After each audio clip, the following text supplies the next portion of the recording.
वो आवाज। आधी रात का वक्त हो चुका था। पड़ोस वाले घर से फिर से किसी बच्चे की रोने की आवाज सुनाई देने लगी और साथ में उसी घर में रहने वाली देवकी नाम की औरत की लोरी गाने की आवाज भी।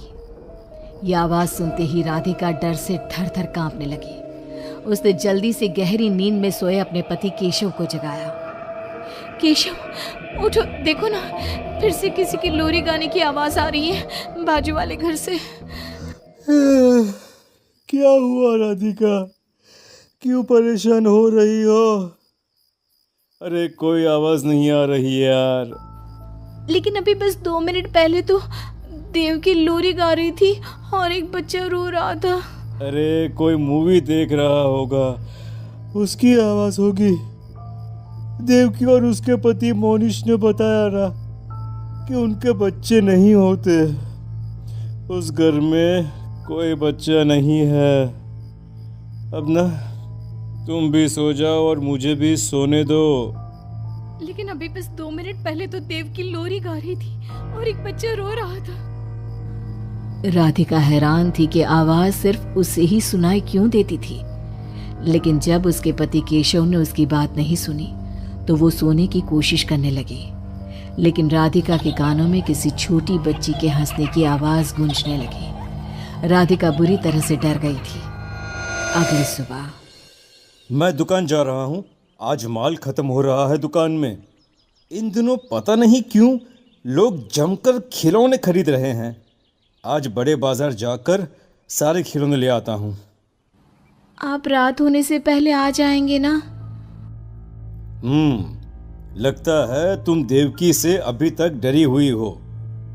अच्छा ठीक है, देखो घर के पीछे वाली गैलरी में मत जाना, क्योंकि वहां से तुम्हें अक्सर देवकी नजर आती है और तुम ना फिर डर जाती हो। ठीक है केशव, मैं आज उधर जाऊंगी ही नहीं। जब भी उधर देखती हूँ कुछ डरावना ही नजर आता है। केशव दुकान चला जाता है। तभी अचानक राधिका को याद आता है कि घर की गैलरी में उसने कुछ कपड़े सुखाए थे। डरते हुए वो वहां जाती है। दूसरी तरफ देवकी की गैलरी नजर आती थी।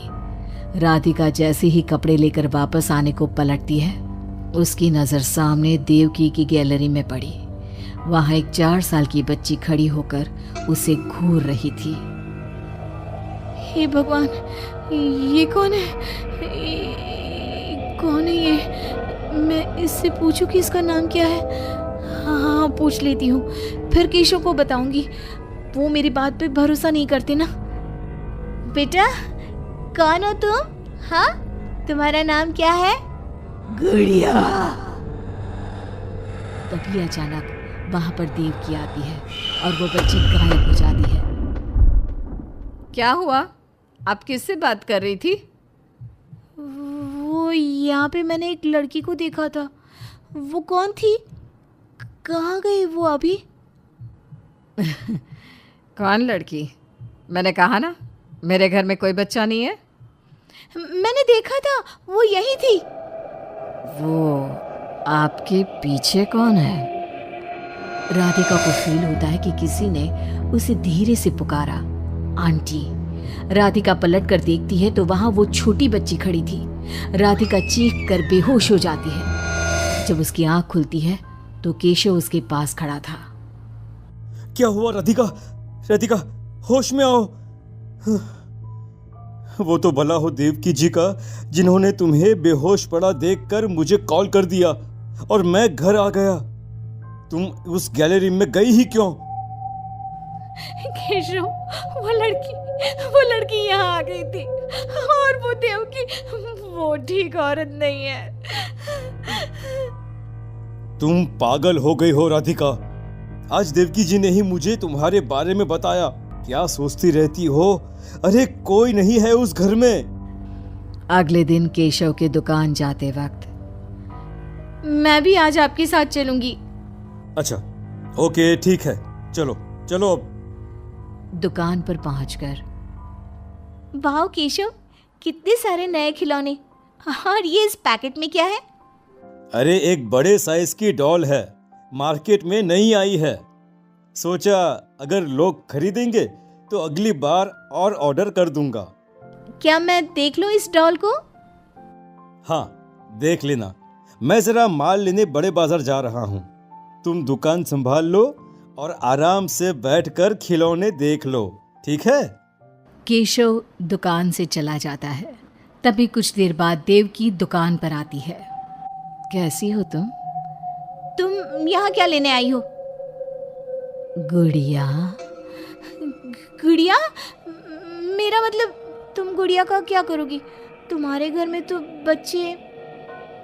तुम मुझे गुड़िया दिखाओ, बस बड़ी वाली गुड़िया। राधिका घबराते हुए बड़ी डॉल का पैकेट खोलती है।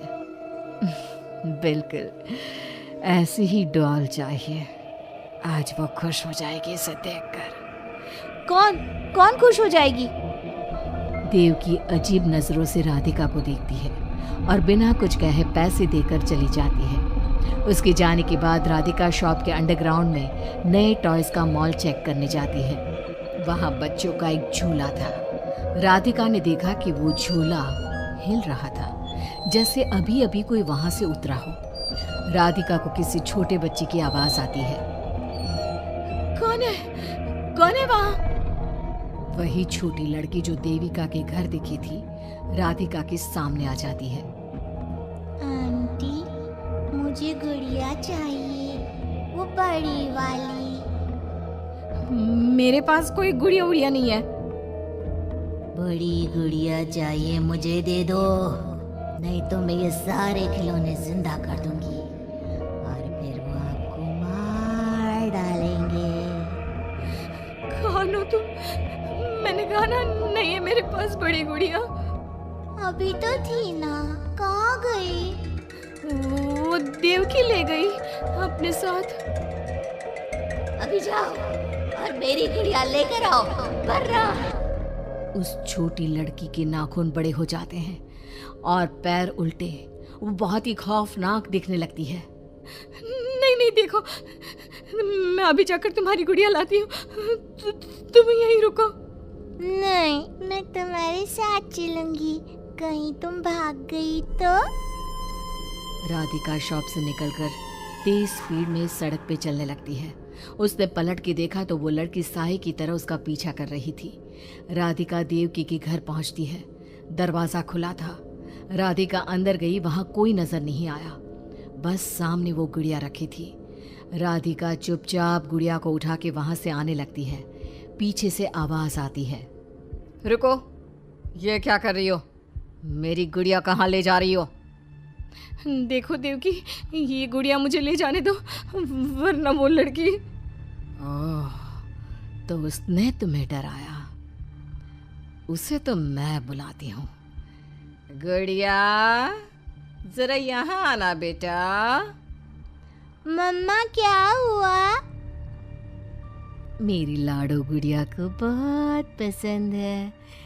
देखो ना, 10 साल की हो गई, अब तक डॉल से खेलती है। ये तो वही लड़की है, और ये 10 साल की नहीं, 5 साल की है। हाँ, लेकिन जब उस कार एक्सीडेंट में मर गई तब 5 की थी, अब तो 10 की हो गई है ना। मतलब ये मेरी बेटी है और मरने के बाद भी मेरे साथ है।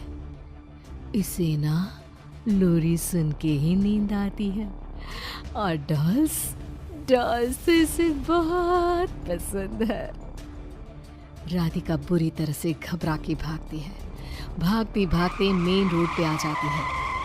वहीं उसका एक्सीडेंट होता है और उसकी मौत हो जाती है। मगर राधिका की मौत के बाद केशव को पास वाले घर से बच्चे के रोने और लोरी गाने की आवाज़ सुनाई देने लगी।